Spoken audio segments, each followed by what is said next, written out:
Uh, okay. Hi, welcome to another episode of This Week with Drew. This is for Thursday, December something, and welcome to the show. I'm broadcasting to you live from a hotel room in Grand Prairie, Alberta. So let's do the motherfucking show. Let's go. It's Big Drew on the motherfucking toe. Let's go. I got my intro. Running real low. It's Big Drew, Beverly, Sticky Tree. 2 trees in ahead of me. Hi, welcome to the show. This is going to be a truncated episode. We're racing against time here. The red battery light is flicking away on my camera. I just got back from the gym. Hello, welcome to the show. Okay, thank you guys for being here. Off the top, I want to shout out my Patreons, John, Greg, Isaac, Joel, Mike, Breeze, motherfucking Street Demons, Tunde and Marnus, and PG and Calm, 118, Elevate, Elevate.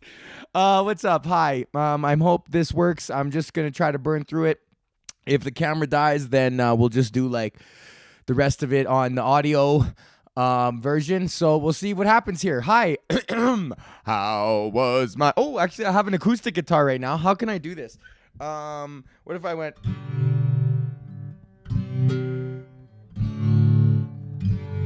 What if I went, how was my week? That might work. Hey, what's up? My week was pretty good. I've been on the road in Alberta. I've been back in Alberta, and I've been seeing trucks, and I've been seeing wheat, and I've been seeing the beer. I've been pretty sober, actually, though, man. I've been keeping it together. Maintaining my sobriety, which has been good. Had a couple beers on Sunday night at Alex's house. And you know, it just brucked me up until Monday. I woke up very, very hungover. 30 is a bad age, man. So yeah, even off those couple beers, man, I was feeling pretty rough. And especially because I'm in the sobriety now. So I apologize for my voice. I've been on the road and I've been yelling. Oh fuck, I didn't turn my thing off. Okay, good. That's Claire. I got to pick up Claire from the airport in 20 minutes. It might be closer to 4. Okay, perfect. We got enough time as long as the battery lasts. So yeah, man, I'm in Alberta. I went to Lethbridge. I landed on Thursday. And then I drove a rental car to Lethbridge, Alberta, and I did a show at the Lethbridge Casino for some waste management company or some shit like that in the showroom, the little room there. And yeah, it was good. They started striking the buffet right when the show started. I knew it was gonna happen too. I got in there, and I swear to God, bro, I've been doing corporate comedy for so long that I just see these rooms like Neo when he like can see the Matrix dots, bro. I just saw him like all these TVs are on, the overhead lights are on, that buffet needs to get struck before we even start the show. I'm like seeing all this, like the bartender isn't here, we haven't given him a 5-minute warning to go for a smoke and get a drink, we're gonna need to set up the spotlight, all this like Matrix like stuff that I can see, like that's gonna make the show wrong, that's gonna make it go wrong, and I can just see it all happening. But I've also been doing it so long that I don't even care. It's like, you know, if you can see the factors that are going to be impeding you from your optimal performance, and that there's nothing that you can do to change those factors, then all you got to do is just let it rip, buddy, and understand that you didn't achieve your desired result because of those impeding factors, man. But it was not bad, man. Pogo down in Lethbridge, he's the guy that hooked it up. He's got a comedy club, Good Times Comedy Club in Lethbridge. You should definitely check that out if you ever find yourself in the Lethbridge area. So we did the Saturday night corporate, and then the Friday night corporate, and then Saturday night, 2 sold out shows in the showroom. I swear to God, man, I was in the zone Saturday night. Being back in Alberta, knowing that nobody's heard these jokes already, and you know, that stress of not having to worry about doing new stuff for people that might have seen me, really frees you to just play the greatest hits, buddy. Like, that's got to be a nice feeling to be just like, you know, be like AC/DC and just go up there and just play Hell's Bells and then fucking, you know, Back in Black and then Thunderstruck, and it's just like non-stopping. Ooh, I got a little, just not stopping with the hits, man, ever. So it was good, man. And then I drove back from Lethbridge on Sunday and dropped off the rental. Danny picked me up from the airport, and we filmed a tape for The Amazing Race, man. It was the last day to apply for The Amazing Race, and I figured, you know what, fucking me and Danny might be good TV. Let's put together a little tape. Some people might have seen it that are watching this podcast.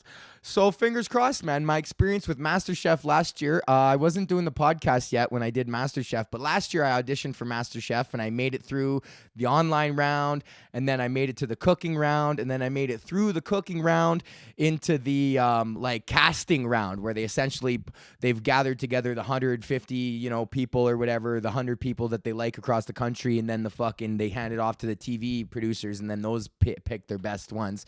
So I made it like pretty much to the final cut before the taping, and it was pretty encouraging, man. Like I feel like I kind of know this process now.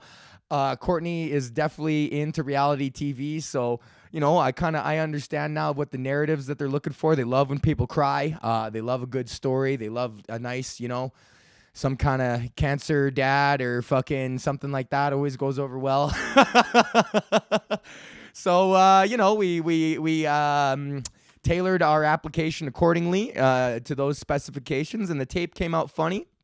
So I think what we're going to do, you heard it here first, the Danny and Drew Show coming 2020, buddy, 2020, the Danny and Drew Show, 15 years in the making. Don't know why we haven't been doing it since we were in high school, but finally we're going to start, man. We got the cameras. I got my camera. He's got his camera. We're just going to fucking chop it up now.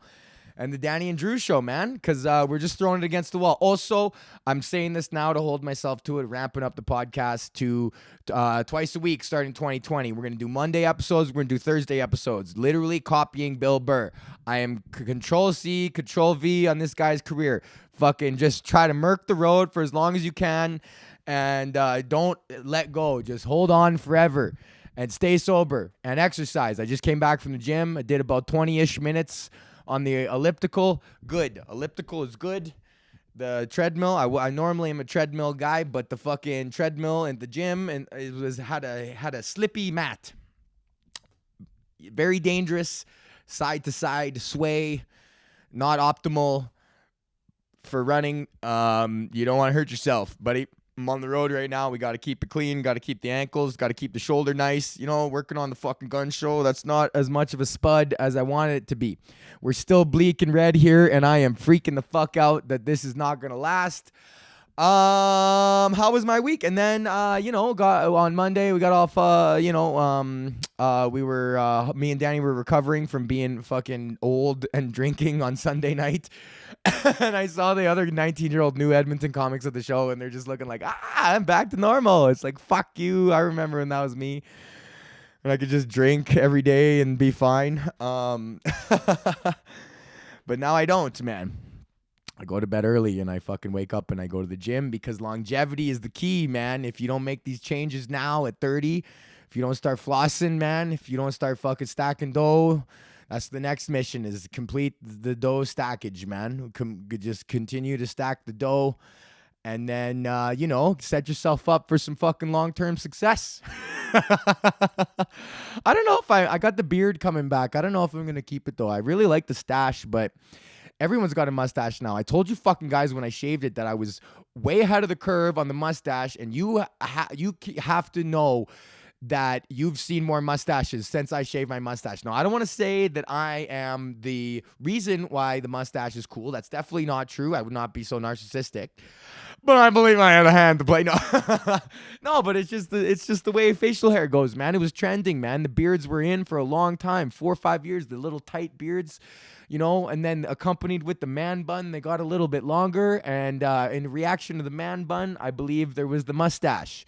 The unironic mustache, which I saw, which was good for comedy, but then, a bunch of other fucking comedians start growing mustaches too. And it's not like you grow a mustache, it's more like you remove the beard, okay? Because if you were a clean-shaven guy who fucking just grew a mustache, fuck you, man. The only way you're allowed to have a mustache is if you chisel it out of the marble of your fucking beard, man. That's a true mustache. Anybody clean-shaven boy with his little grew little fucking cookie duster, man, that doesn't count, bro. That does not count. I'm talking, I don't even know what the fuck I'm talking about anymore. Mustaches. Okay, so Tuesday, then I drove to Grand Prairie, man, and I'm here in Grand Prairie right now at the hotel, and I had a corporate show last night for like 2 very small companies, and that was hard because it's like a 280 person fucking showroom, and there was like maybe 50 people there. So a lot of echoes ringing around. And I feel so bad because I see all these buffet dinners and there's so much food left and they just have to throw that shit out, man. There's like turkey and ham and mashed potatoes. And I was like, yo, like, give me that whole steam tray, buddy. Like, I'll chop that up, make turkey salad sandwiches. We'll fucking use for some soup and then freeze it. Like, there's no reason that all this good turkey has to just get thrown out every year, man. Like, if I was a hobo, I would be raiding hotel fucking garbage cans for fucking stuffing and turkey, bro. You get that nice. I mean, if I was a hobo, I probably wouldn't have the wherewithal to be fucking thinking about raiding hotel garbages. But I don't know, man. I feel like I don't know if I don't think I can make it on the streets.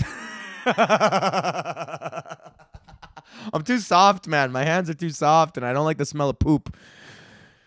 So I feel like I wouldn't last in the farm or on the streets, man. I'm in between. I'm not a city boy. I'm a nature boy. I'm like Ric Flair. Woo! I like being in the nature.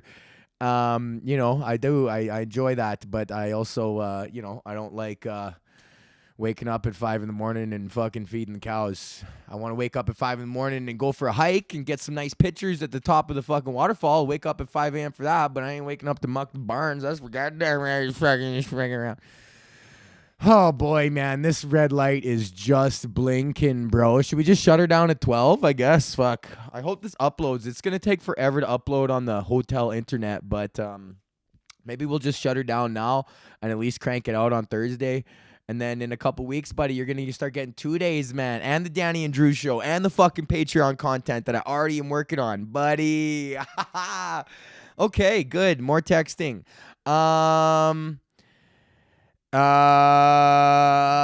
Okay. Anyways, I love you guys. And I will talk to you next week. I will be in Edmonton next week, coming from Janie's house. Okay. I love you. Thank you.